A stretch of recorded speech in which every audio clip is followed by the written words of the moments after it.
দর্শক স্বাগত জানাচ্ছি আমাদের নিয়মিত আয়োজনে এখন প্রকাশ অনুষ্ঠানে। 4 দিনের বিনিয়োগ সামিটে উল্লেখযোগ্য কোনো বিনিয়োগের প্রাপ্তি না থাকলেও বিগত সময়ে যে নেতিবাচক ধারণা তৈরি হয়েছিল তা কিছুটা কাটিয়ে উঠতে সম্ভব হয়েছে বলে জানিয়েছে বিডা। এছাড়া সম্মেলনে পাওয়া প্রতিশ্রুত বিনিয়োগ দ্রুত দেশে নিয়ে আসতে কাজ করা হবে। বিডার নির্বাহী চেয়ারম্যান আশিক চৌধুরী বলেন, বাংলাদেশকে নিয়ে বিদেশি বিনিয়োগকারীদের এক ধরনের নেতিবাচক চিন্তা রয়েছে। এই সম্মেলনের মাধ্যমে তিনি বলেছেন যে আমরা বিনিয়োগকারীদের দৃষ্টিভঙ্গি পরিবর্তন করার একটি সুযোগ পেয়েছি। সেটি কতটুকু কি করা গেল, যে লক্ষ্য নিয়ে এবারের যে আয়োজন তা কতটুকু সম্ভব হয়েছে, একটু ডেটা দিয়ে আপনাদের। 2023 সালে বাংলাদেশ $300 কোটি বিনিয়োগ পেয়েছে, অন্যদিকে ভারত পেয়েছিল $2,816 কোটি আর ভিয়েতনাম পেয়েছে 1,850 কোটি, ইন্দোনেশিয়া এসেছে $2,163 কোটি। এই হলো অবস্থা। আজকে আমরা আমাদের অনুষ্ঠানের নাম দিয়েছি প্রাপ্তিযোগ। গোটা আয়োজন জুড়ে আপনাদের সাথে আছি আমি মোস্তফা কামাল স্বপন। শুরুতে আমি পরিচয় করে দিতে চাই, আমাদের সাথে রয়েছেন AKM Saifur Rahman Farhad, vice president Bangladesh garment buying association. স্বাগত জানাচ্ছি আপনাদের। রয়েছেন আজাদ মজুমদার, প্রধান উপদেষ্টার উপপ্রেস সচিব। আছেন হাসান ইমাম সিদ্দিকী, FDI কনসালটেন্ট। তিনজনকেই স্বাগত জানাচ্ছি। শুরুতে আমি যেতে চাই AKM সাইফুর রহমান ফরহাদ আপনার কাছে। সেটি হচ্ছে যে বাংলাদেশে বিদেশিরা কেন বিনিয়োগ করবে? ধন্যবাদ এখন টিভিকে এমন একটি সমসাময়িক বিষয়ে আজকে কথা বলার সুযোগ দেওয়ার জন্য। আপনি যেটা বললেন কেন বিনিয়োগ করবে, বাংলাদেশ কেন বিনিয়োগ করবে না, আমি আপনাকে পাল্টা প্রশ্ন করতে চাই। পৃথিবীর 32তম ইকোনমির দেশ, বৃহৎ ইকোনমি। আপনি যদি ইউকের থিঙ্ক ট্যাঙ্ক যে ফোকাস করেছে, যদি সব কিছু ঠিক থাকে, আমরা 2033-এর মধ্যেই আমরা 24তমতে চলে যাব। আমাদের বাইং পাওয়ার 25তম সারা পৃথিবীর মধ্যে। আমাদের সাউথ এশিয়ার মধ্যে আমাদের ইকোনমি 2য় বৃহত্তম। আমাদের বিশাল নদীবন্দর, সমুদ্র রয়েছে, সস্তা আমার নদীবন্দর রয়েছে, বৃহৎ জনগোষ্ঠী, এনার্জেটিক, ইয়ং এনার্জেটিক জনগোষ্ঠী রয়েছে। আমাদের আরেকটা জিনিস কি, আমরা অতি দ্রুত 360 অ্যাঙ্গেলে আমরা টার্ন করতে পারি। বন্যা, খরা, বৃষ্টি যাই হোক, আমরা ঘুরে দাঁড়াতে পারি। আচ্ছা, এত সম্ভাবনার দেশ কেন বিনিয়োগ করবে না? প্রবলেমটা হচ্ছে কি, যে দেখেন আমরা ইনফ্রাস্ট্রাকচার দিতে পারি না, আকর্ষণ করতে পারি না। আমার কাছে ফ্যাসিলিটি আছে, আমি আকর্ষণ করতে পারি না। আচ্ছা, আমি এই যে দেখেন আজকে পরিবর্তিত পরিস্থিতিতে এই বৈষম্যবিরোধী আন্দোলনের পরে যে আমাদের আজকে নতুন সরকার গঠন করলো, আমরা নতুন বাংলাদেশের কথা বলছি, নতুন সম্ভাবনার কথা বলছি। আচ্ছা, এইটার একটা ফার্স্ট স্টেপ আমরা আজকে দেখলাম এই 4 দিনের সম্মেলন, বিনিয়োগ সম্মেলন। হাসান ভাই ভালো বলবেন ওনারা টেকনিক্যাল বিষয়গুলি, বাট আমি অ্যাজ এ ইনভেস্টার, আমি যদি আমার ব্যবসায় দৃষ্টিকোণ থেকে বলি, এই ধরনের সম্মেলন, এত ইন্টারেক্টিভ সম্মেলন, এত লাউড অ্যান্ড ক্লিয়ার সম্মেলন সুযোগ হয়নি কখনো। জি, এই ধরনের সম্মেলন কিন্তু আগে পরেও হয়েছে, এর আগেও হয়েছে, তার আগে হয়েছে, সব সরকার আমলেই হয়। একটা জিনিস কি, আপনি আমাদের দেশে হয় কি, টিপিক্যালি যে ইনভেস্টমেন্টগুলি সম্মেলনগুলি হয়, সম্মেলন হয় ঢাক ঢোল পিটিয়ে হয়, অনেক টাকা খরচ করে হয়। তারপরে ইনভেস্টররা যখন ইনভেস্ট করতে চায়, তার জন্য যে ওয়ান স্টপ গেটওয়েগুলো আমরা আমাদের সরকার থেকে তৈরি করা আছে, এগুলোকে কোনো ফলো আপ করা হয় না। বরং যেটা আমরা দেখেছি বিভিন্ন সময়ে, যখন ইনভেস্টররা দেশে এসে ব্যবসা করতে চায়, তখন হয়তো বা কোনো ধরনের পলিটিক্যাল বায়াস হয়, ভাই আমাকে কি কিছু শেয়ার দেওয়া যায় ফ্রি অফ কস্ট, 5%, 10%, 25%। এটা যখন বিনিয়োগ করার কাছে এমন প্রস্তাব গেলে তখন কি সে ডেফিনেটলি সে বিনিয়োগ করবে। তার উপরে নেগেটিভ ইমপ্রেশন একটা আছে। আজকে আমি বলতে চাই কিছু জিনিস ওনারা আছেন, আমি কি ধরনের প্রবলেম আমরা ফেস করি ইনভেস্টমেন্টে গেলে, হয়তো এটা ওনাদের সুবিধা হবে। আমরা যখন ইনভেস্টাররা আমাদের সাথে আসে, তখন দেখা যায় যে তার এই প্রথমেই তাকে হচ্ছে বিভিন্ন চক্করে ফেলে দেওয়া হয়। 15 থেকে 20টা 25টা অফিসে দৌড়াদৌড়ির মাধ্যমে যে অনস্টপ সলিউশনের কথা বলি, এটা আসলে সবটাই কাগজে কলমে, এটা কোনো কিছু হচ্ছে না। এই ব্যুরোক্রেটিক সিস্টেমে যাতা করলে পরে সে ইনভেস্টমেন্টের 1 বছর 2 বছর পরে তার ইন্টারেস্টটা সে হারিয়ে ফেলে। আপনি তারপরে যেটা দেখা যায় যে আপনি তাকে জমি দিলেন, জমি সে ডেভেলপমেন্ট করতে গেলে লোকাল প্রবলেম, মাসলম্যানদের প্রবলেম থাকে। দেখা যায় যে সেই বিল্ডিং কনস্ট্রাকশন কে করবে, ইট বালু কে সাপ্লাই দিবে, এই জুট কে নেবে, সে তখন ভয়ে তার ইনভেস্টমেন্ট করতে চায় না। দেখেন এই দেশে ইনভেস্টমেন্ট কেন করবেন, আপনি যেটা বলছিলেন, সস্তা শ্রম আছে। FDI কেন হয়? সস্তা শ্রম অবশ্যই এটা একটা বড় দিক। তারপরে হচ্ছে যে এখানে সে ইন্টারন্যাশনাল ডিস্ট্রিবিউশন তার তৈরি হয়, সে একটা হাব তৈরি হয়, সে তার tax support, holiday tax support পায়, বিভিন্ন কারণে সেই দেশে ইনভেস্টমেন্ট করবে। আমরা কেন চাই? আমার বেকার সমস্যা। আপনি যদি দেখেন, আপনি এখন যদি আজকে খুঁজে দেখেন, আমাদের মানে বেকারত্বের কোনো ডাটা আমাদের কাছে, সরকারের কাছে নাই। সব ভোগাসবো, যে আমি যেটা বলবো যে আমার কেউ বলে 5%, কেউ বলে 7%, 25, কেউ বলে 25 লক্ষ লোক বেকার, কেউ বলে 50 লক্ষ লোক বেকার। আসলে ডাটা নাই। ডাটা ছাড়া আপনি কিভাবে কাজ করবেন? তাহলে আপনাকে যেটা করবে কি, এই যে একটা মাস পপুলেশন আমার আছে, জবলেস, তাদেরকে আমার জব দিতে হলে আমাকে ইন্ডাস্ট্রি ক্রিয়েট করতে হবে, এবং যেখানে মানুষ কাজ করবে। এই ধরনের ইন্ডাস্ট্রির জন্য আপনি দেখেন আমাদের স্ট্র্যাটেজি কিভাবে প্রবলেম হয়। 2015 সালে যে আমাদের এই যে স্পেশালাইজড ইকোনমিক জোনগুলি ডেভেলপমেন্ট করা হয়েছে, 100টা করা হবে। গত 10 বছরে 10টা ডেভেলপমেন্ট করতে পারিনি আমরা। যাও কিছু ডেভেলপমেন্ট করছি, এখানে আমরা ইলেকট্রিসিটি, বিদ্যুৎ, গ্যাস, কারেন্ট দিতে পারছি না। মানে 100টা করার কথা আমরা 10টা করতে পেরেছি, তাও ঝামেলা আছে।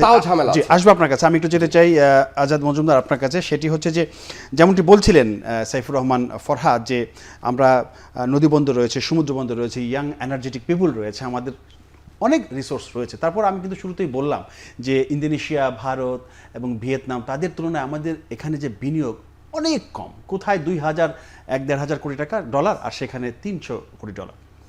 তিনি বললেন যে কেন আকর্ষণ করতে পারছি না আমরা, মানে আসলে কেন পারছি না আকর্ষণ করতে? এত সুযোগ সুবিধা থাকার পরও আমরা কেন বিদেশি বিনিয়োগ এইভাবে সেভাবে পাচ্ছি না? ধন্যবাদ আপনাকে, এবং একই সাথে জনাব একেএম সাইফুর রহমান ফরহাদ, ওনাকেও ধন্যবাদ। কারণ উনি যে সমস্যাগুলোর কথা উল্লেখ করেছেন, এগুলো প্রত্যেকটা হচ্ছে বাস্তব, এগুলো কোনোটাই ডিনাই করার কোনো সুযোগ নেই। এই যে বিনিয়োগ সম্মেলনটা হলো, এই সম্মেলনের এটাও একটা প্রাপ্তিটা হচ্ছে বিনিয়োগকারী তার সমস্যার কথাটা খোলামেলাভাবে বলতে পারছেন। কারণ সমস্যা সমাধানের প্রথম ধাপটাই হচ্ছে সমস্যাটাকে রিকগনাইজ করা। আপনি যদি প্রবলেমটাকে রিকগনাইজ না করেন, তাহলে তো আপনি এই প্রবলেমটা অ্যাড্রেস করতে পারবেন না। আমাদের দেশে আগে আমরা দেখেছি যে কি, বিভিন্ন কারণে বিনিয়োগকারীরা কোনো কথা বলতো না, তারা চুপচাপ বিনিয়োগ না করে তাদের মতো করে চলে যেত। কিন্তু তারা সমস্যাটার কথা বলতো না, এই কারণে তারা যদি সমস্যাটার কথা বলে, তাহলে তারা আবার কোন ধরনের পরিস্থিতির মুখে পড়ে, বা কে তাকে কোনভাবে অভিযুক্ত করে, বা কোনোভাবে তিনি আবার হয়রানির শিকার হন কিনা, এগুলো নিয়ে তারা মুখ খুলে কথা বলতো না। তাহলে বিনিয়োগ হবে কিভাবে যদি এভাবে কথাই না বলতে পারে? আমি সেটাই বলছি যে এখন যে আজকে আমাদের যে এই জনাব ফরহাদ একটু আগে যে প্রবলেমগুলোর কথা বলেছেন, এই প্রবলেমগুলো কাউকে না কাউকে বলতে হতো। এই প্রবলেমগুলো যদি বিনিয়োগকারীরা খোলামেলাভাবে সরাসরি না বলে, তাহলে কোনো সরকারের পক্ষে এগুলো অ্যাড্রেস করা সম্ভব না। কিন্তু সরকার তো এগুলো জানে, সমস্যাগুলো আছে। সরকার সব, এখন আমাকে বলতেই হবে, আজ বিনিয়োগকারী আমাকে বলতেই হবে, না বললে আমার সমাধান করবে না। আপনি টেবিলের ওই পারে বসে জানা আর টেবিলের এই পারে বসে জানার মধ্যে আকাশ পাতাল তফাৎ আছে। টেবিলের ওই পারে যিনি বসে আছেন, উনি আমলা, উনি মনে করেন যে উনি একজনকে প্রিভিলেজ দিচ্ছেন, আর যিনি আপনার বিনিয়োগকারী, তিনি মনে করেন যে তিনি কোনো প্রিভিলেজ নিচ্ছেন না, তিনি ফেভার করছেন একটা দেশকে। কারণ তার বিনিয়োগের মাধ্যমে দেশের ইকোনমি, এরাও কিন্তু উপকৃত হচ্ছে।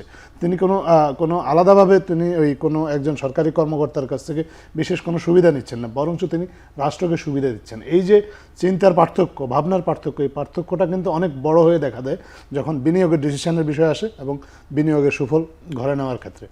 আজকে যে বিনিয়োগ সম্মেলনটা এখন বাংলাদেশে হলো, এটা একটা বড় কারণ হচ্ছে বিনিয়োগকারীদের কাছ থেকে সরাসরি শোনা এবং বিনিয়োগকারীদেরকেও সরাসরি দেখানো আমার যে সম্ভাবনাগুলো আছে, এই হচ্ছে আমার সম্ভাবনা, এই হচ্ছে আমার চ্যালেঞ্জ, এবং এই চ্যালেঞ্জগুলো অ্যাড্রেস করার জন্য বিনিয়োগকারীরা সরাসরি কী চান সেটা জানা, এবং সেগুলা জেনে তাদের মতো করে এই সমস্যাগুলো যাতে সমাধান করা যায়, যাতে করে বিনিয়োগকে আকৃষ্ট করা যায়। বিনিয়োগ সম্মেলনটা কিন্তু আপনি ওই রিহাবের আবাসন মেলার মতো না। আপনি এখানে আসবেন একজন বিনিয়োগকারী, এসে আজকে আপনি ফ্ল্যাট কিনে নিবেন এবং বিনিয়োগ করে চলে যাবেন তা না। বিনিয়োগের অনেকগুলো ধাপ আছে। বিনিয়োগ সম্মেলনটা আমরা মনে করি যে এটা বিনিয়োগের প্রথম ধাপ। এই প্রথম ধাপে যদি একজন বিনিয়োগকারীকে আকৃষ্ট করা যায়, তার কথাগুলো যদি মনোযোগ দিয়ে শোনা যায়, আপনি যদি একজন বিনিয়োগকারীকে না শোনেন, বিনিয়োগকারীকে যদি আপনি শুরুতেই তার বক্তব্যটা বা তার যে অভিমত এটাকে উড়িয়ে দেন, তাহলে সে তো আকৃষ্ট হবে না। তার কাছ থেকে তাকে আপনার শুনতে হবে। সরকারে বা নীতি নির্ধারণী পর্যায়ে যিনি আছেন, তাকে একজন বিনিয়োগকারীর কথা মন দিয়ে শুনতে হবে। মন দিয়ে যদি না শুনেন, তাহলে বিনিয়োগকারী বিনিয়োগ করতে আগ্রহী হবে না। এবং এই মন দিয়ে শোনার কাজটা এই সম্মেলনে হয়েছে, এবং আমরা আশা করি এই সম্মেলন থেকে যে বিষয়গুলো বেরিয়ে এসেছে, বা বিনিয়োগকারীদের সাথে যে নানা ধরনের ইন্টারেক্টিভ যে সেশনগুলো নিশ্চয়ই হয়েছে, তাদের কোনো প্রস্তাবনা, অনেক সুবিধা অসুবিধা, এই চ্যালেঞ্জ যে আপনারা এই কথা যে বলেছেন। ইন্টারেক্টিভ সেশনগুলো, আলোচনা করবো, এগুলা জি। থেকে খুব সুন্দর কিছু সমাধান বেরিয়ে আসবে, বা সরকারও উপলব্ধি করতে পারবে যে আসলে কিভাবে বিনিয়োগকারীদের সমস্যাগুলো সমাধান করে বিনিয়োগকারীদেরকে বিনিয়োগে উৎসাহিত করা যায়। ধন্যবাদ। আসবো একটু আপনার কাছে। আমি যেতে চাই হাসান ইমাম সিদ্দিকী আপনার কাছে। আপনি মানে ফরেন ডিরেক্ট ইনভেস্টমেন্ট নিয়ে কাজ করেন, কনসালটেন্সি করছেন। 4 দিনের সম্মেলন আমাদের হয়ে গেল, বিনিয়োগ সম্মেলন, যেটা আজাদ মজুমদার ভাই বললেন। সেখানে সম্ভাবনা যেমন আছে, তিনি বললেন চ্যালেঞ্জও আছে। তো এই চ্যালেঞ্জ এবং সম্ভাবনাগুলো সরজমিনে কিন্তু দেখানো হয়েছে। চট্টগ্রামে তারা গিয়েছেন, তারা নারায়ণগঞ্জে গিয়েছেন, বিভিন্ন জায়গায় তারা এই ভিজিট পরিদর্শন করে ঘুরেছেন, ফিরেছেন, দেখেছেন, তাদের কথা মনোযোগ দিয়ে আমরা শুনেছি। প্রশ্ন হচ্ছে যে যেহেতু তারা এসেছেন, এখন বাংলাদেশের কোন কোন খাতে তারা বিনিয়োগ করতে আগ্রহী বা তাদের আগ্রহ তৈরি করা যায়, সেই খাতগুলো নিশ্চয়ই আপনাদের ভালো জানা। সেই জায়গাটাকে আপনারা কাজ করতে পেরেছেন কিনা এই বিদেশি বিনিয়োগকারীদের জানানোর জন্য? থ্যাংক ইউ ভেরি মাচ এখন টিভিকে। আসলে আমরা এফডিআই নিয়ে কাজ করি। তো এখানে যেমনটি বললেন, বিডা থেকে কিন্তু একটা অ্যাসেসমেন্ট হয়েছে। Right, 1 মাস আগে থেকেই 15টা সেক্টর নিয়ে তারা কাজ করেছে যে কোন সেক্টরগুলোতে বাংলাদেশে ইমিডিয়েট ইনভেস্টমেন্ট দরকার। এবং সেটাই জানতে চাচ্ছিলাম। রাইট, হ্যাঁ, এবং আপনি দেখবেন যে আমাদের এখানে 4টা প্রোগ্রাম হয়েছে, হেলথ কেয়ার নিয়ে একটা, এগ্রো নিয়ে একটা, ডিজিটাল ট্রান্সফরমেশন নিয়ে একটা, ফার্মাসিউটিক্যাল আরেকটা হলো টেক্সটাইল নিয়ে একটা, 4টা। তো আমাদের এখন ইমিডিয়েট আমাদের রিকোয়ারমেন্টগুলো এখানে। তো আসলে যারা ইনভেস্টর তারা তো অনেক খাতেই ইনভেস্ট করতে চায়। আমাদেরকে বুঝতে হবে যে আমাদের কোনটা এখন দরকার, কোনটা শর্ট টার্মে দরকার, কোনটা লং টার্মে দরকার। তো এই 4টা সেক্টরে যারা বিনিয়োগ করতে আগ্রহী তারা কিন্তু এই প্রোগ্রামগুলোতে পার্টিসিপেট করেছে, এবং এই সেক্টরগুলোতে কি প্রস অ্যান্ড কনস আছে, বাংলাদেশ সরকার কি ফ্যাসিলিটেট করতেছে, ট্যাক্স এক্সেমশন, তারপরে আপনার ইপিজেড ইনফ্রাস্ট্রাকচার ডেভেলপমেন্ট, বিভিন্ন সুবিধা যে দিচ্ছে। তো এই 4-5টা সেক্টর নিয়ে তারা কিন্তু খুব ভালো কাজ করেছে। তো এখন বিনিয়োগকারীরা তারা আগ্রহ দেখাচ্ছে এই সেক্টরগুলোতে, এবং এইগুলো আমাদের কিন্তু ইমিডিয়েট রিকোয়ারমেন্ট। তো বিনিয়োগকারীরা চায় সবসময় যে আমার এখানে যেহেতু আমাদের বিশাল একটা পপুলেশন, এখানে হেলথ কেয়ার, এখানে এগ্রো, এখানে ডিজিটাল ট্রান্সফরমেশন, এগুলো কিন্তু আমাদের ল্যাকিংস। তো তারাও চায় এখানে আমাদের মার্জিনটাও ভালো এই সেক্টরগুলোতে। তো বিনিয়োগকারীরা চাইতেছে যে এই সেক্টরগুলোতেই ইনভেস্ট করতে। আর আইটি সেক্টর একটা খুব মানে গ্রুমিং সেক্টর, এখানে আমি দেখলাম যে ইনভেস্টররা অনেক বেশি ইন্টারেস্টেড। আচ্ছা, আপনি একটা কথা বলেন যে শর্ট টার্ম লং টার্ম। আমরা দেখি যে ধরেন অনেক ছোট ছোট বিনিয়োগকারী আছে, তারা শর্ট টার্ম স্বল্পমেয়াদী সময় আসতে চাচ্ছে। অনেক সময় তারা স্বল্পমেয়াদী শুরু করে ছোট ছোট বিনিয়োগ করেই তারা কিন্তু পরে আস্তে আস্তে সেটা বড় বিনিয়োগের দিকে যায়। আমাদের মতো দেশ, আমরা কি হুট করে কি বড় বিনিয়োগ পেতে চাই, নাকি তাদেরকেও আমাদের বিষয়গুলো দেখা উচিত? সেই জায়গাটা আমরা জোর দিচ্ছি কিনা? আসলে আমরা ওপেন মাইন্ডেড হওয়া দরকার। আমরা কিন্তু আসলে যদি লক করে দিই যে আমি 1.50 মিলিয়নের নিচে আমি ইনভেস্টমেন্ট নিব না, তাহলে তো আমি ইনভেস্টর পাবো না। ওই রকম ব্যারিয়ার আছে কিনা? না, এরকম কোনো ব্যারিয়ার নাই। আচ্ছা। যে কোনো ইনভেস্টমেন্ট নিয়ে বাংলাদেশে কিন্তু ঢুকতে পারে। এবং একটা খুব ইন্টারেস্টিং একটা আমাদের কিন্তু এখানে 100% ইকুইটি বাংলাদেশে ইনভেস্ট করা যায়। একটা কোম্পানি লেটসে অনেক দেশেই যায় না যে একটা কোম্পানির 100% ইকুইটি হোল্ডার হবে একটা ফরেন কোম্পানি বা ফরেন ন্যাশনালস। বাংলাদেশে কিন্তু এটা সম্ভব। ফলে যদি কেউ 3 মিলিয়ন, 2 মিলিয়ন, ইভেন $1 মিলিয়ন বাংলাদেশে ইনভেস্ট করতে চায়, বাংলাদেশ সরকার কিন্তু এটা সুযোগ সৃষ্টি করে রেখেছে। There is no barrier. আসবে আপনার কাছে। আমি একটু একটা প্রশ্ন রেখে যাই সাইফুর রহমান ফরাদ আপনার কাছে। সেটি হচ্ছে যে কেউ যদি বিনিয়োগ করতে চায়, বিদেশিরা ধরুন, তাকে তো বিভিন্ন জায়গায় দৌড়াদৌড়ি করতে হবে, বিভিন্ন জায়গায় যাওয়ার দরকার নেই। তাকে একটা জায়গায় সে যাবে, সেখান থেকে সে তার পরিকল্পনা বলবে আমি এই বিনিয়োগ করতে চাই, আমাকে কি কি কাগজপত্র, কি কি প্রয়োজনীয়তা রয়েছে আমাকে দেন বা আমি দিই। একটা জায়গা থেকে সে সব কিছু পেতে পারে কিনা? বিভিন্ন জায়গায় গেলে তো তাকে যে লাল ফিতার যে দৌরাত্ম্য যেটা আলোচনা আসলো, সেই জায়গাটা লাল ফিতার ওই ফিতা খুলতে খুলতে তার সময় নষ্ট হয়ে যাচ্ছে। প্রশ্ন রেখেছিলাম একেএম সাইফুর রহমান ফরাদ আপনার কাছে, সে বিষয়ে যদি আপনি একটু বলতেন। আপনি যেটা বলছিলেন যে আমাদের বিনিয়োগের যে বিষয়গুলি, আসলে হয় কি আমাদের দেশে বিনিয়োগের যে প্রবলেমটা ক্রিয়েট হয়, আমি আজাদ ভাই আজকে ওনাকে আমি বলতে চাই, আপনি বিনিয়োগের জন্য আমাদের যে ইপিজেডগুলি আমরা স্পেশালাইজ ইপিজেডগুলি জোনগুলি দেখাচ্ছি, আচ্ছা, আপনি দেখেন অনেকগুলি জায়গায় আপনার ব্লকেজ জায়গা নেওয়া আছে, সেই ইন্ডাস্ট্রি বোঝে না, সে জায়গা নিয়ে বসে আছে কিন্তু ইন্ডাস্ট্রি বোঝে না। এখন অনেকগুলো ইপিজেড আছে যেখানে আপনি কোনো স্পেস পাবেন না। কেন? ওইটা অমুক রাজনৈতিক নেতা নিয়েছেন, অমুক মন্ত্রী নিয়েছেন, অমুক নিয়েছেন, অমুক গভর্নমেন্ট অফিসিয়ালস নিয়েছেন। সো আমার মনে হয় আজাদ ভাই সময় আসছে কি আমাদেরকে এই জিনিসকে সর্ট আউট করা। যে ব্যবসায়ী না, আপনি তার জন্য কি করছেন, ব্যবসার দরজা বন্ধ জায়গা দিয়ে দিচ্ছেন, আর যে জেনুইন ব্যবসায়ী সে ব্যবসার জায়গা পাচ্ছে না। আমাদের দরকার কি এখন সময় আসছে আপনিগুলো আমাদেরকে এই নোট ডাউন করা উচিত যে আমরা যদি আসলে ইনভেস্টমেন্ট করতে চাই। দেখেন কোভিড পরবর্তী যেই আমাদের যে এফডিএগুলি সারা পৃথিবীতে ডিস্ট্রিবিউশন হয়েছে 2% শ্রিঙ্ক করেছে, আমার দেশে 14% শ্রিঙ্ক করেছে এফডিআই ইনভেস্টমেন্ট। কেন এত 14% আমার দেশে শ্রিঙ্ক করলো? অন্যান্য দেশের জিডিপির যে ফরেন এফডিআই আসে এটা জিডিপির প্রায় দেখা যায় যে 2%, 3%, 11% মতো আমাদের পার্শ্ববর্তী দেশে, আমাদের দেশে আসে না। তো এই যে প্রবলেমগুলি আমাদের দেশে আছে, এই প্রবলেমটা এখন আসছে এটা রিকল করার। আমি দেখেন আমাদের যে এখন প্রধান উপস্থিত আছেন ডক্টর মোহাম্মদ ইউনূস, উনি একজন প্রথমে অর্থনীতিবিদ, তারপরে উনি একজন সফল ব্যবসায়ী। উনি কিন্তু প্রত্যেকটা জায়গায় ওনার জানা, এবং উনি রিসেন্টলি ওনার টিমে যে ধরনের ইয়ং এন্ড এনার্জেটিক লোকজন নিয়েছেন, আমি রিয়েলি স্ট্রেঞ্জ যে ওনারা এত জানেন, এত এত এত স্কলার, এত প্রফেশনাল, যে ওনাদের প্রত্যেকটা জায়গায় ওনাদের ইনপুট দেওয়ার আছে। এবং ওনাদেরকে এতদিন কোথায় ছিল আমি জানি না, কেন আমরা এই ইয়ং এন্টারপ্রেনারদেরকে, এই এডুকেটেড লোকদেরকে সমাজের সামনে খুঁজে পেলাম না, কেনই বা আমরা খুঁজলাম না কেন? এখন যদি আমরা পেয়ে থাকি তাহলে আগে কেন পেলাম না? ওই যে আপনি যেটা বললেন যে এই কারণে আমরা কখনো বিনিয়োগকে মানুষকে আকৃষ্ট করতে পারিনি। দেখেন এর মধ্যে অনেকগুলো নেগেটিভ ফ্যাক্টরসও আপনি আছে, আমার ধারণা এগুলো নিয়ে আজাদ ভাইরা কাজ করছেন। যেমন দেখেন আমাদের প্রবলেমটা কোথায়, আমাদের প্রবলেমটা হচ্ছে আমরা ইনসিকিউরিটি, আমরা সিকিউরিটি দিতে পারছি না। আর সিকিউরিটির ভিতরে যদি আপনি পিছনের দিকে হাঁটেন পাবেন বেকারত্ব। এই যে আপনি বলছেন দেশে যে চুরি, ছিনতাই, mob justice, mob culture, what is the reason behind it? The reason behind is কর্মসংস্থান নাই। ডাক দিল 10 জন মানুষ এক হয়ে যাচ্ছে। যদি 10টা বিজি যার জব আছে, যার চাকরি আছে, সে কি আপনি ডাক দিলে পাবেন তাকে? আপনি তার মানে হচ্ছে দীর্ঘদিনের ফ্রাস্ট্রেশন আছে এখানে, তার জবলেস। আপনি এই লোকগুলোকে আপনাকে ইন্ডাস্ট্রির মাধ্যমে, বিনিয়োগের মাধ্যমে, দেখেন আমরা না অনেক সৌভাগ্যবান। আমি বলবো কি, আমার মাঝে মাঝে আমার কাস্টমাররা বলে এই দেশ হচ্ছে টাকার খনি।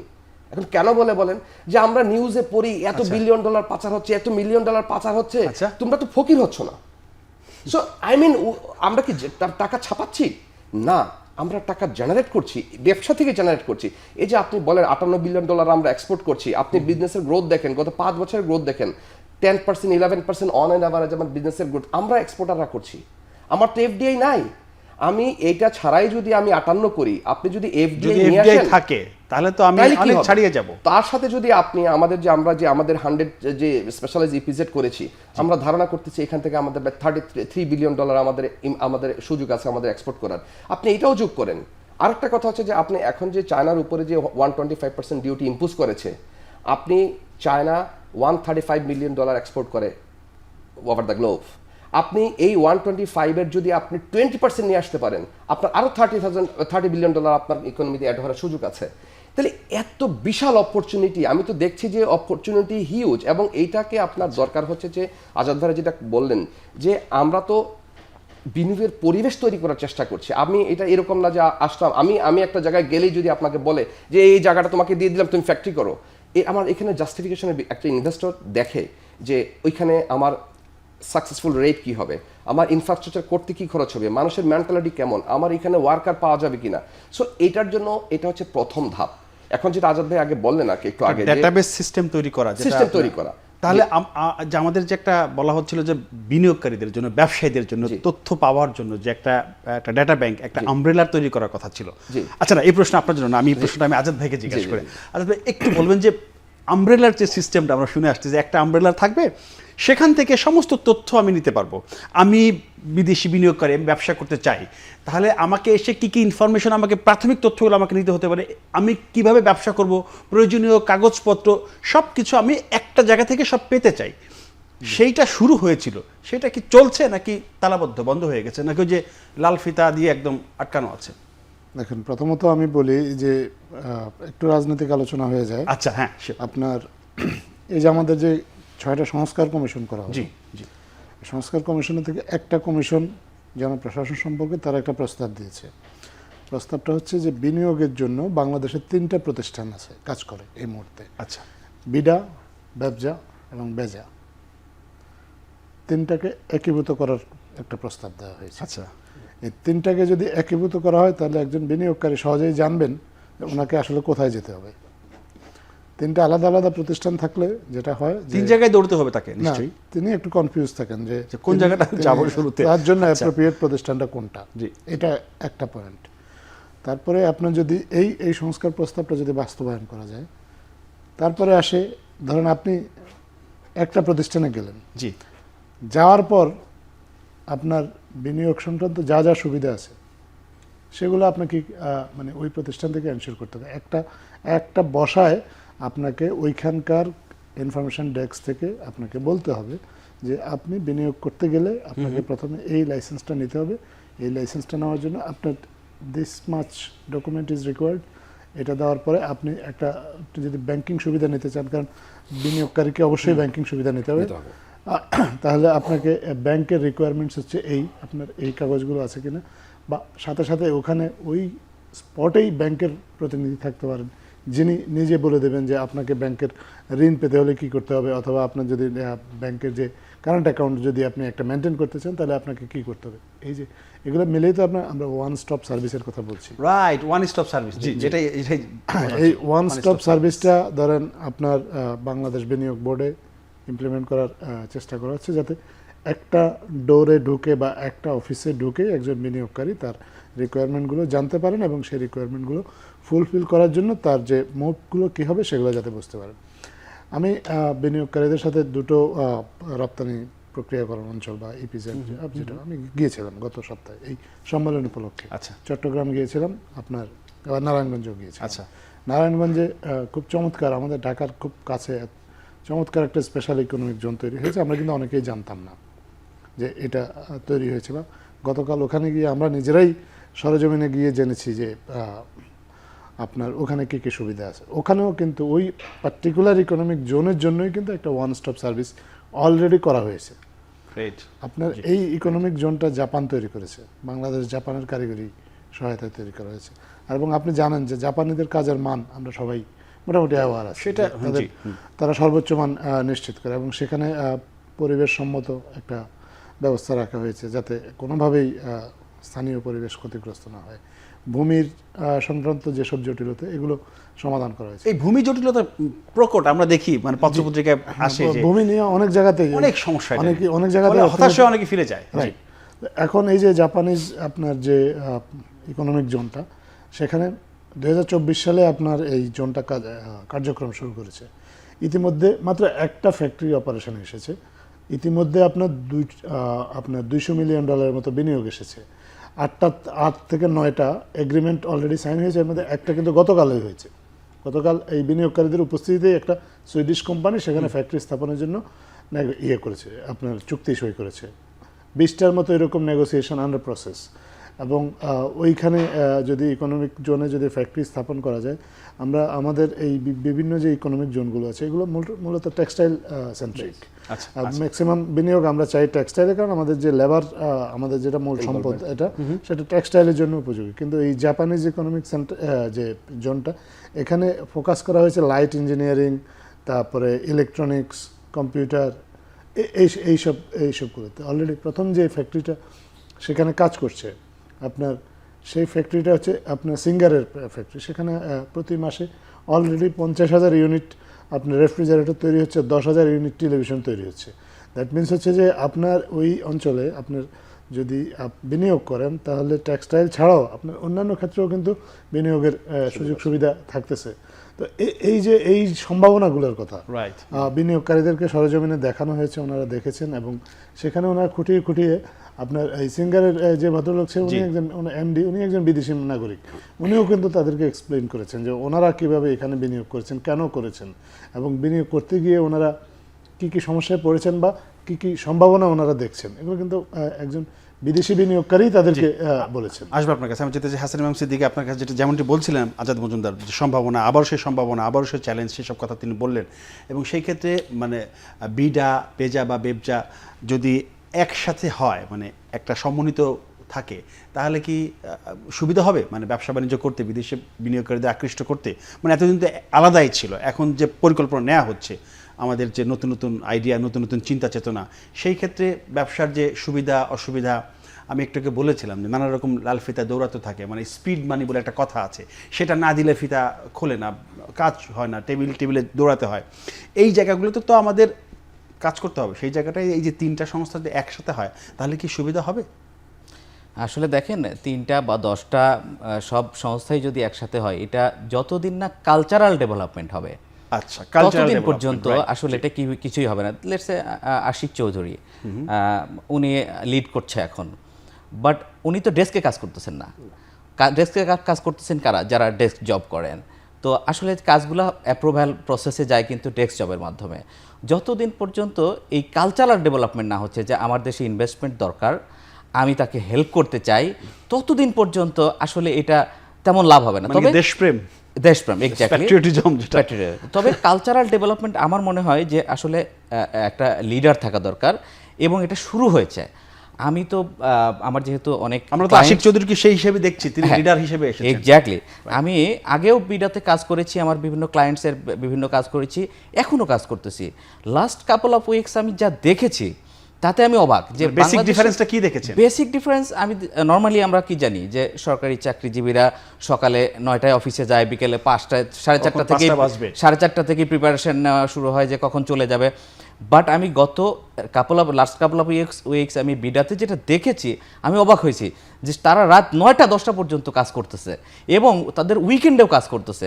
তার মানে কি, একজন লিডার, এই লিডারটা এগিয়ে নিয়ে যাবে এবং এই কালচারাল ডেভেলপমেন্টটা কিন্তু একটু সময় লাগবে। আচ্ছা, সময়ের কথা আপনি বললেন, ধরেন এই যে সামিটটা হলো, আমাদের বড় একটা সম্মেলন হলো, 4 দিনের সম্মেলন। আমি আগেও বলেছি এই ধরনের সম্মেলন হয়েছে, কিন্তু এবারে যে সম্মেলন, সেই সম্মেলন শেষে যারা বিনিয়োগ করবে এরকম চিন্তা ভাবনা করছেন, তারা ভাবছেন বা আমাদেরকে কিছুটা হলে আশ্বস্ত করেছেন যে আমরা দেখলাম, বুঝলাম, আমরা কিছু করতে চাই, তাদের সাথে পরবর্তীতে গুড কমিউনিকেশন করা হয় কিনা, তাদের সাথে যোগাযোগটা রক্ষা করা হয় কিনা, যে আপনি তো এমনটি বলেছিলেন, এখন কি চিন্তা ভাবনা করছেন, এই যোগাযোগটা সাধারণত এই সম্মেলনের পরে হয় না, মানে খোঁজও রাখে না কেউ।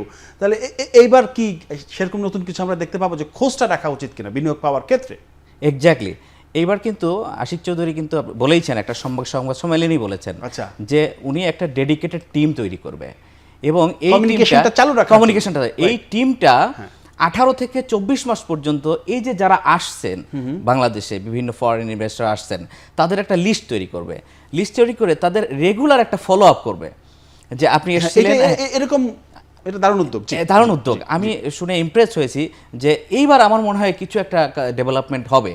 এবং আমি যেটা আরও ধন্যবাদ দিতে চাই যে এর আগে এরকম B2B অ্যান্ড B2G এই ধরনের একসাথে বসে একটা কাজ করার সুযোগ ছিল না। যেমন আপনি জানেন, সাইডলাইনে কিন্তু এই যে প্রোগ্রামগুলো চলেছে, সাইডলাইনে দোতলায় 10টা রুমে সরকারের বিভিন্ন অথরিটি, তারা কিন্তু তাদের টপ অফিসিয়ালরা বসেছিলেন এবং তাদের টাইম স্লট নিয়েছেন বিভিন্ন ইনভেস্টর, এই তাদের কি রিকোয়ারমেন্ট, তাদের কি ক্লারিফিকেশন দরকার, তারা কোথায় চ্যালেঞ্জ ফেস করছেন, এইগুলো জানার জন্য। এইটা এই আগের সম্মেলনগুলো যেগুলো ছিল সেগুলো কিন্তু দেখবেন যে ওই ওয়ার্কশপ টাইপের হতো, যে সামনে চেয়ার টেবিলে বসে লিডাররা থাকতো, ইনভেস্টররা সামনে বসে শুনে চলে যেত। এবার তো নিশ্চয়ই কিছু অফার করা হয়েছে যে I will give you some offer, আমি তোমাকে এই অফারগুলো দিচ্ছি, তুমি আমার সঙ্গে কাজ করবা কিনা। নিশ্চয়ই কোনো ভালো অফার ছিল এবার। আমার তো গ্যাসের দাম কম, আমার বিদ্যুতের দাম কম, আমার জায়গার দাম কম, যে কটা দেশের আমি এক্সাম্পল দিলাম প্রতিবেশী দেশ, সব থেকে আমার এখানে এগুলোর খরচ কম। এক্স্যাক্টলি, সেই অফারগুলো আমরা এইভাবে প্যাকেজ অফার দিতে পারছি কিনা? এগুলো কিন্তু আগেও ছিল। আচ্ছা, এই মানে এই ইনভেস্টমেন্টের সামিটের জন্য স্পেশাল কোনো অফার, এটা কিন্তু নতুন কিছু না। এই যে ট্যাক্স এক্সেমশন, ট্যাক্স হলিডে, তারপরে একটা নতুন বিষয় দেখলাম এবার যে কাস্টমস ডিউটি। এখন এবার সরকার বলতেছে যে কাস্টমস ডিউটি ক্লিয়ারেন্স এই পোর্টে না করে একদম চলে আসবে, ইপিজেডগুলোতে মাল চলে আসবে, এইখানে বন্ডেড ওয়্যারহাউস থাকবে এবং এখানে কাস্টমসের লোকজন থাকবে, এইখানে ক্লিয়ারেন্স হবে। জটিলতা কমলো। হ্যাঁ, জটিলতা কমলো। তো এটা একটা আমি নতুন দেখেছি। তাছাড়া ট্যাক্স হলিডে আগেও ছিল, এখনও আছে, নতুন কোনো কিছু নাই। তবে এই যে ইনফরমেশনগুলো ইনভেস্টরদের কাছে পৌঁছানো এবং আন্তরিকতা, এইরকম সামিটে আমি কখনো দেখি নাই। এবার সরকারের পক্ষ থেকে যেটা করা হলো, আমরা কি তাহলে ভালো কিছু আশা করছি? ডেফিনেটলি আমরা ভালো কিছু আশা করছি। এবং দেখেন, এই যে Chinese investor 200 Chinese investor is coming in the next month. হ্যাঁ, তো এই ইনভেস্টমেন্ট সামিট হয়েছে বলেই কিন্তু এই ফলশ্রুতেই কিন্তু তারা আসতেছে। এবং এটা ধারাবাহিকতা বজায় রাখা কঠিন, আসবে এই প্রসঙ্গে একটা বিরতি নিয়ে তারপর আসবে ধারাবাহিকতা। কারণ এই এখন যারা আছেন কাজ করছেন, আজাদ ভাইরা যারা কাজ করছেন তারা হয়তো একসময় থাকবেন না, কিন্তু এই প্রসেসগুলো চলতে থাকবে কিনা, তখন আবার প্রসেসগুলো যদি বন্ধ হয়ে যায় তাহলে তো সেই আগের মতোই হলো।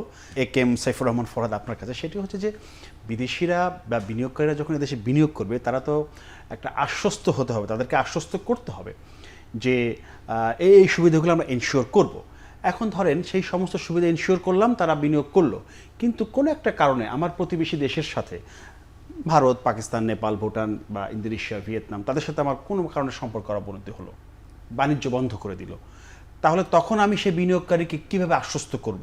সে তো এক ধরনের সমস্যার মধ্যে পড়লো। এক্সাম্পল, ট্রান্সশিপমেন্ট ভারত যেটা করলো, বন্ধ করে দিয়েছে আমার।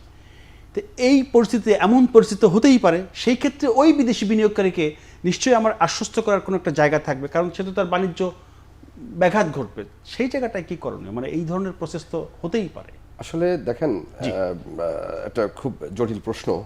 বিষয়টা আবার এত জটিল না। আপনি যতক্ষণ পর্যন্ত পরিস্থিতির শিকার না হচ্ছেন আপনার উত্তরণের উপায় ঘটছে না। দেখেন, আমরা 2 তারিখে সকালবেলা উঠে দেখলাম আমাদের ডিউটি 37% এই পার্সেন্ট উপরে বেড়ে গেল। আচ্ছা, 2 দিন ঘুমালাম, 3 দিন ঘুমালাম, এখন দেখি বা 10%। আমার চিন্তা ভাবনা 37%-এর একরকম ছিল, এখন 10%-এর চিন্তা একরকম। আবার আপনি যেটা বললেন যে আমার পাশে একজন বিনিয়োগকারী যখন বাংলাদেশে ব্যবসা করতে আসেন, উনি কিন্তু ওনার মার্কেটিং স্ট্রেংথ নিয়ে আসেন। আমরা যেটা আপনি যেটা বলছেন যে আমরা ট্রান্সশিপমেন্টের ক্ষেত্রে যে আমাদের বিজনেস ইন্টারাপশন, এটা কিন্তু আমাদের টোটাল এক্সপোর্টের 5 to 10%ও না। So definitely sure we will have a way out. আমরা শীঘ্রই একটা way out, already government have taken lot of initiative how to do it, you know. So এটা বিনিয়োগকারীদের এখানে ওরি হওয়ার কোনো কিছু নাই। কারণ হচ্ছে যে প্রত্যেকটা বিনিয়োগকারী যখন বাংলাদেশে ইনভেস্টমেন্ট করতে আসে, তার নিজস্ব একটা স্ট্রেংথ নিয়ে আসে। আচ্ছা, সে জানে কিভাবে এক্সপোর্ট করবে, তার মার্কেট কোথায়, সে কিভাবে শিপমেন্ট করবে, তার কিভাবে মানে কাস্টমারকে এখানে অ্যাট্রাকটিভ করবে।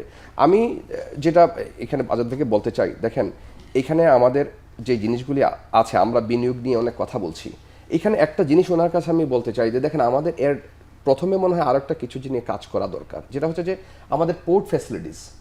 আমরা ঈদের সময় যখন এক্সপোর্ট করতে চাই তখনই দেখা যায় যে আমার পোর্ট কনসেশন হয়ে যাচ্ছে, পোর্টে আমার জায়গা নাই, হ্যান্ডেলিং করার অ্যাবিলিটি নাই। তো এখন কথা হচ্ছে যে আমরা ইনভেস্টমেন্টের কথা বলছি, কিন্তু ইমিডিয়েটলি যদি আমরা পোর্টের যে বিষয়টা আছে, যে পোর্ট ফ্যাসিলিটিসের কথা আছে, এই দেখেন আপনার এই আমেরিকান ডিউটির কারণে সব আমরা চাচ্ছি যে সব এক্সপোর্ট করে দিই, কারণ ডিউটির বাঁচার জন্য। আচ্ছা, তারপর এই পোর্টে আমার কাজ করার যথেষ্ট প্রয়োজন আছে, এটা ইমিডিয়েট দরকার। আপনি যদি পাওয়ারের কথা বলেন, আমি বলবো যে পাওয়ার হয়তো বা আমাদের রূপপুর পারমাণবিক আসলে হয়তো আমাদের পাওয়ার ফ্যাসিলিটিসটা কমে যাবে। আর যদি গ্যাসের কথা বলি, ইনভেস্টমেন্টের ক্ষেত্রে গ্যাসও আমাদের ধারণা যে বাপেক্স যে 5টা রিগ নিয়ে কাজ শুরু করেছে, 2টা রিগ আসছে, আরও একটা রিকুইজিশন দেওয়া হয়েছে। সো যে 2028-এর মধ্যে যেই বাজেট আমাদের মানে প্ল্যান করা হয়েছে এনার্জি নিয়ে, আমার ধারণা এটা খুব ভালোভাবে করবে। যেটা আমি রিকোয়েস্ট করব আজাদ ভাইকে, যারা পলিসি মেকার স্টেজে আছেন, যে আপনারা যেটা ওয়ান স্টপ সলিউশনটা খুব ইমিডিয়েট এফেক্ট করেন। দেখেন একটা কাস্টমার সার্ভিস কি, আমরা এখন একটা যদি আমরা নর্মাল একটা চাল ডালেও যাই, সে ফোন দিয়ে বলছে আমাকে যে স্যার আপনার কি আজকে কোনো কিছু লাগবে, আপনি কি কিছু আজকে নিতে চাচ্ছেন, এমন ফোন আমার কাছেও আসে, সবার কাছে আসছে। কেন আমরা এটা করতে পারছি না? আমরা তো কাস্টমার ওরিয়েন্টেড, কাস্টমার সার্ভিস। তাহলে একটা চাল ডাল একটা দোকানদার যে এখন ফার্মেসি, ইভেন দো হসপিটাল থেকে ফোন দিয়ে বলছে স্যার আপনার কি চোখের সমস্যা আছে, আপনি কি দেখাতে চান, আমার ডাক্তার ফ্রি আছে। আমাদেরকে কাস্টমার ওরিয়েন্টেড হতে হবে।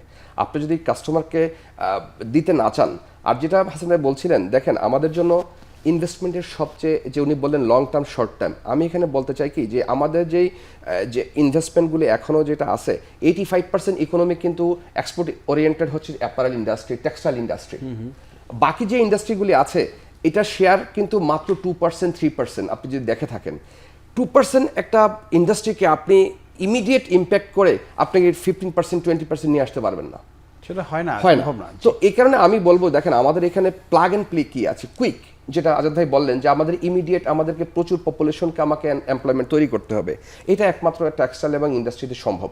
এবং সেই কারণে বলবো আমরা যেহেতু বিশ্বের আমরা দ্বিতীয় বৃহত্তম এক্সপোর্ট ওরিয়েন্টেড একটা ইন্ডাস্ট্রি, আমরা এখানে প্লাগ এন্ড প্লে চাইনিজ ইনভেস্টমেন্টটা যদি আমরা এখানে নিয়ে আসতে পারি, তার কাজ হবে কি, তুমি অর্ডারটা নিয়ে আসো, আমি রেডি, কাট সো শিপ।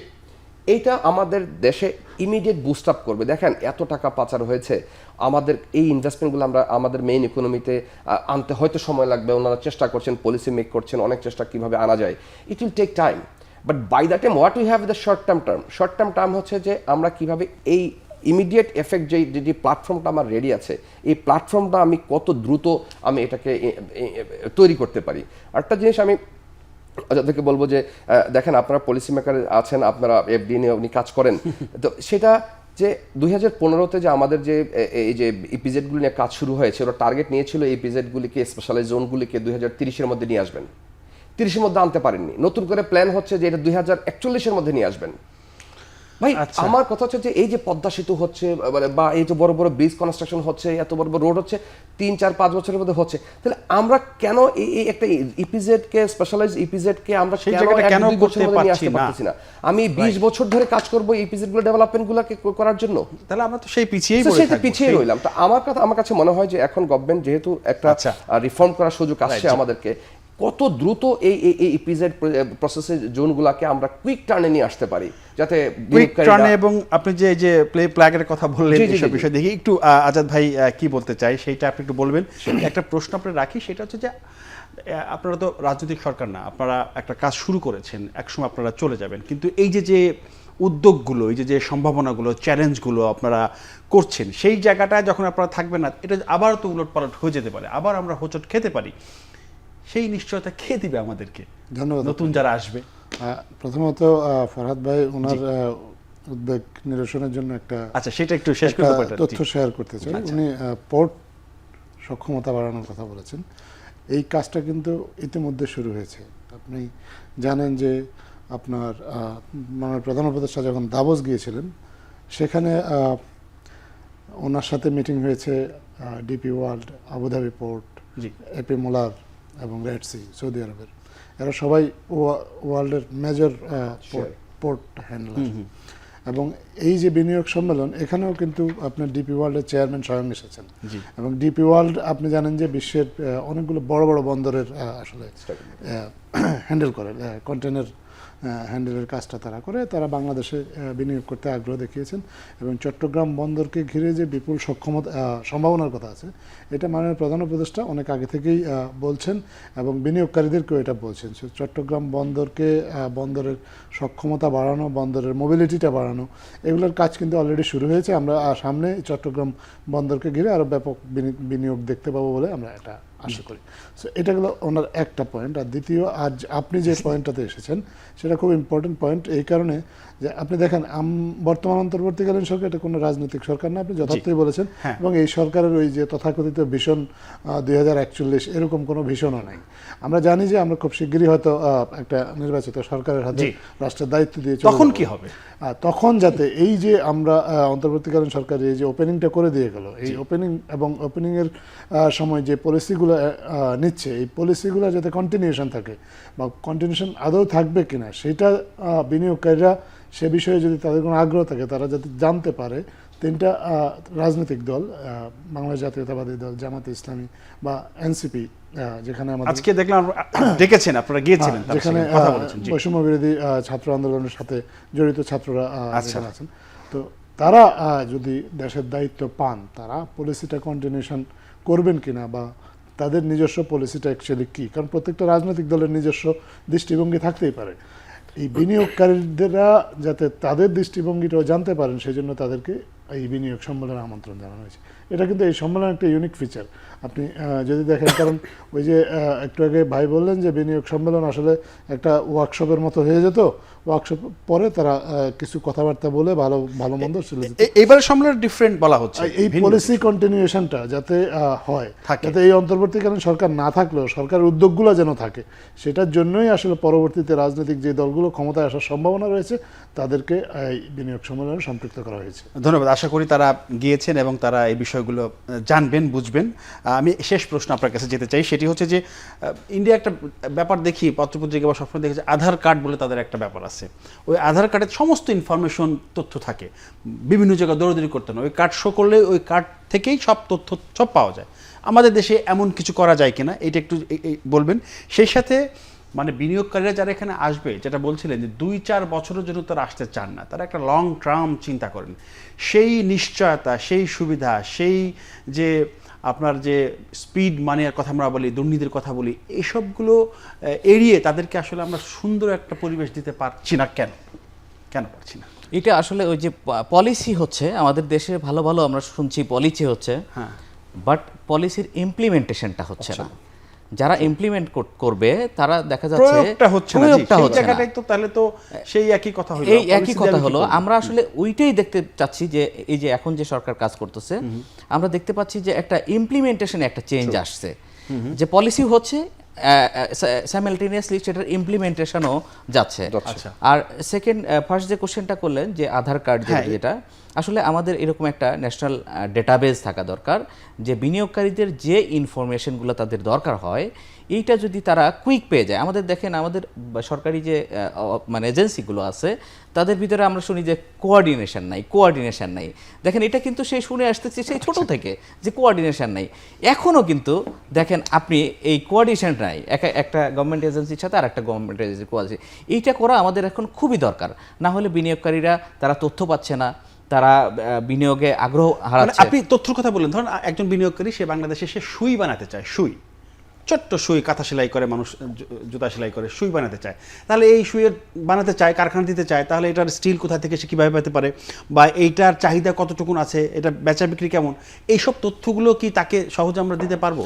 না, আমাদের আসলে এই ধরনের কোনো ইয়ে নাই। যে বাংলাদেশ ব্যুরো অফ স্ট্যাটিস্টিক্স কিছু ডেটা কম্পাইল করে, কিন্তু সেগুলো আসলে কম্প্রিহেন্সিভ না, এবং দেখা যায় প্রায় শোনা যায় যে এই ডাটাতে ভুল আছে। হ্যাঁ, তো আমাদের এইটা আসলে খুব দরকার যে একটা ন্যাশনাল ডেটাবেস, যেখানে আমাদের, যেহেতু আমাদের আসলে এই যে 18 কোটি বা 20 কোটির দেশ আমরা বলছি, আমাদের তো এটা একটা স্ট্রেংথ, এটা বিশাল সম্ভাবনার দেশ, এবং আমাদের যে মানে ডেমোগ্রাফিক ডিভিডেন্ড, এইখানে আসলে আমাদের প্রচুর কনজিউমার, এই ইনফরমেশনটা যদি আমরা কম্পাইল করতে পারি যে কোন আমাদের শুধু এক্সপোর্ট না, আমাদের দেশের কনজামশন, কোন প্রোডাক্টের কতটুকু কনজামশন, এটা যদি একটা ন্যাশনাল ডেটাবেস থাকে, এইটা বিনিয়োগকারীরা খুব সহজেই অ্যাসেস করতে পারবে, এবং তারা ইনভেস্টমেন্ট ডিসিশন নেওয়াটা তাদের জন্য খুব সহজ হবে।